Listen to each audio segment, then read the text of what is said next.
আসসালামু আলাইকুম বন্ধুরা, আশা করি সবাই ভালো আছেন। তো আজকে ফাইনালে এলাম হোন্ডা অ্যাক্টিভার একটা ইঞ্জিন নিয়ে। তো ইঞ্জিনটার হেড সিলিন্ডার আমরা কীভাবে বহাই এই বিষয় নিয়ে। তো চলেন দেরি না করে শুরু করা যাক। তো এই যে হলো আমার ইঞ্জিন। তো সর্বপ্রথম আমি এই যে স্টাডি পিন দুটো বহিয়ে নিই, দেখেন। এরপরে যে গ্যাসকেটটা লাগিয়ে দেবো। এই গ্যাসকেটটা মূলত কাগজের হয়ে থাকে, কার্বন পেপার। তো এই যে এইভাবে সেন্ডাই গ্যাপটা দিয়ে উঠিয়ে নেব। উঠিয়ে নেওয়ার পরে এরপর আমরা ব্লকটা বহামো, দেখেন। এই যে তো এই ব্লকটা তো আমি ছুরি অলরেডি আগে থেকে লাগিয়ে রাখছি। তো যদি পিস্টনের মধ্যে ছুরি কীভাবে বহাই এই বিষয়টা যদি দেখতে চান, তো ভিডিও লিঙ্কটা আমি দিয়ে দেবো। এটারভাবে জুনতে আলাদাভাবে ভিডিও বানানো আছে, তো চাইলে যে দেখে নিয়ে হারেন। তো এই যে হয়ে গেছে। এরপরে পিস্টন, এরপরে আমরা পিস্টন লকটা লাগিয়ে দেবো, দেখেন। এই যে এরপরে পিস্টন লকটা লাগিয়ে দেবো।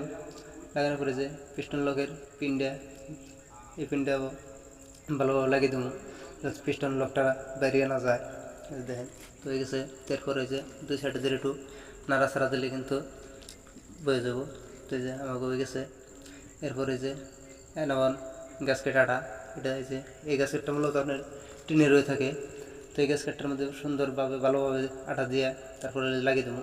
তো অবশ্যই একটা বস্তু খেয়াল রাখা নেবো, যেন ওই আটাটা আপনার ওই ফোটার মধ্যে না যায়।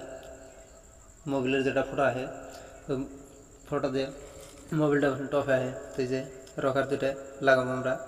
এই যে দুই সাইডে দুইটা রকার আছে, এই যে লাগিয়ে নেব। এরপরে এই যে পিনটা দেখেন, এই যে লাগিয়ে দিলাম। একটা সেট আমাকে হয়ে গেল, একটা সেট কিন্তু কমপ্লিট হয়ে গেল, দেখেন। এই যে এরপরে দুই নম্বরটা লাগাবো। এই যে এরপরে এটার মধ্যেও এই রকারের পিনটা ভালোভাবে লাগিয়ে দেবো, দেখেন। তো অবশ্যই রকার পিনটা দুই সাইডে, এক সাইডে আপনার ব্লক থাকে, আরেক সাইডে একটা হোস থাকে। হোস সাইডটা আপনার বাইরের সাইডে রাখা লাগবে। এরপরে যে আমরা হেডটা টবে লাগিয়ে দেবো, দেখেন। আর চেন গাইডটাও অবশ্যই হেড বহানোর আগে লাগিয়ে নেওয়া লাগবে, কাজ কেটে দেওয়ার আগে। এই যে হয়ে গেছে। এরপর আমরা এই চারটা স্টেটের মধ্যে চারটে ওয়াশার দিয়ে, চারটা নাট দিয়ে ভালো করে টাইট দিয়ে দেওয়া লাগবে। তো যে আমরা লাগিয়ে নিয়ে আনছি, দেখেন। এরপরে রেঞ্জ দিয়ে খুব ভালোভাবে টাইট দিয়ে দেওয়া লাগবে। কিন্তু এই বস্তুটা খুবই গুরুত্বপূর্ণ।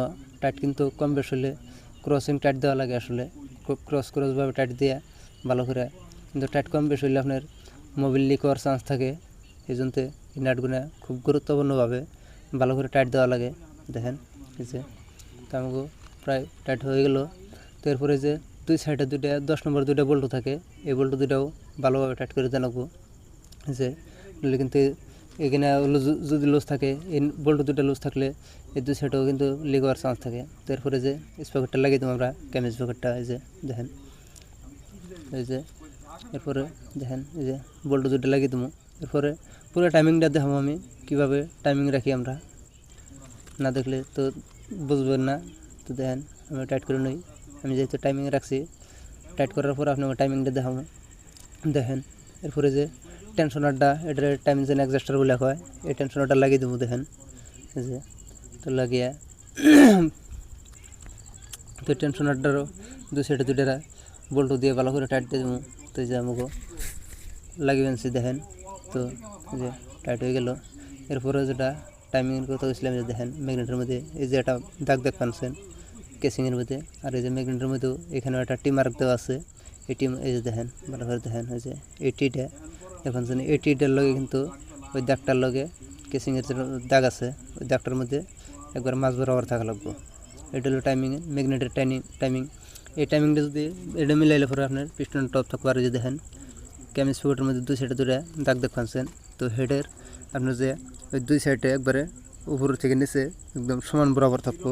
এরপরে যে দেখেন টিভির দুইটা সুন্দরভাবে জানি সাইড প্লে থাকে, উপর নিচে প্লে না থাকে। উপর নিচে যদি প্লে থাকে তাহলে কিন্তু এই যে এটা একটু লুজ আছে, এটা আমরা টাইট করে দেবো। তো উপর নিচে যদি প্লে হয় তাহলে কিন্তু আপনার টিভিটা সাউন্ড করবো, টেক সাউন্ড করবো। তো ফাইনালি আমাকে হয়ে গেলো। তো ভিডিওটা যদি অবশ্যই ভালো লাগে তাহলে ভিডিও নিচে একটা কমেন্ট করে দেবেন।